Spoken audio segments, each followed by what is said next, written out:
Mwanaume, wakati unapooa bibi, unamleta kwako bana. Usikae na yeye kama vile unakaa na mbuzi ama venye unakaa na kuku.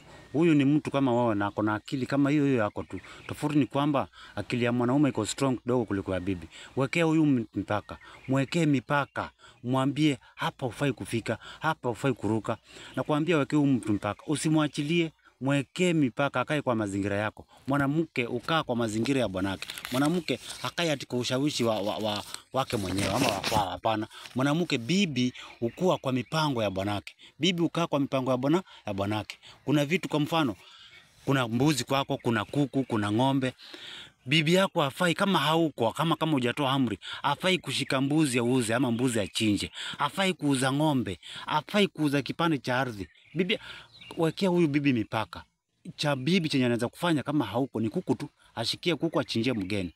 Hiyo akikwambia itaeleweka. Lakini ukuja ati akwambie mimi nimeuza kipande cha shamba sijui nilipie. Nani amekwambia uuze shamba wewe na uko kwangu? Ama mimi nimeuza ng'ombe. Kitu kikubwa kama ng'ombe uuze wewe bibi na kutandika uende kwenu. Mwekee huyu bibi mipaka.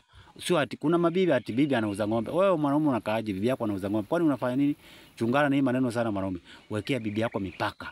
Mwekee mipaka na mtaishi vizuri. Wacha akasirike, lakini umemwekea mipaka. Kwani akasirika utakufa? Ulisikia mtu alikufa sababu mwenzake amemkasirikia? Hapana. Ama akienda, ulisikia kuna mtu alikufa sababu ya kuachwa peke yake? Hawezi kufa sababu ya kuachwa peke yake. Kama wako wanajitia kitanzi ni wakumbavu, hawajielewi akili zao. Lakini mtu atakienda, ulikuwa unamwambia ukweli. Huko anakoenda ataenda kuambia ukweli. Nasema ukweli maana tumezoea sisi wanawake venye wanatufanya sisi wanaume. Mwanamke unamtendea kila kitu lakini sasa anataka yeye afanye venye yeye anataka. Ukikataa anakasirika anaenda kwao. Sababu anajiona pengine ako na makalio. Hiyo makalio hata ukienda nayo sisi ndio tuliyaweka hapo. Tulingangana tukanunua machipsi, tukanunua masamaki, na hatuna shida nao. Tumeivuruga tunaijua ndani na nje. Endo karingia mwenye ambaye hayajui huko. Huyo ndio hayajui. Wewe mwanaume, ukiwa na mwanamke ako na makalio, jua hiyo imevurugwa ni wanaume wenzako karibu wangapi. Jiulize hivyo ujue ni uchafu unaletwa kwako. Jiulize mwanaume na mkae chonjo wanaume tuweke pesa. Tukusanye pesa tujitetee. Mwanaume jitetee ni pesa. Status ya mwanaume niliwaambia ni pesa.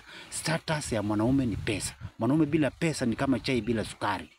Wacheni niwaambie kweli. Mwanaume bila pesa ni kama nyumba bila taa.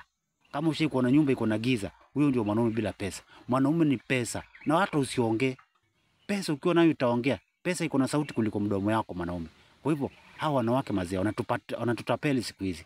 Wanatushika ngeta. Si kushika ngeta ile ya shingo. Ngeta kimawazo, akili zetu wanazishika ngeta.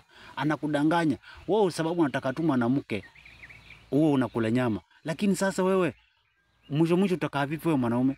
Wewe mwanamke anakutapeli. Kuna watoto wanawalisha mali, wewe una watoto unawalisha. Changamkeni wanaume na muone mbele.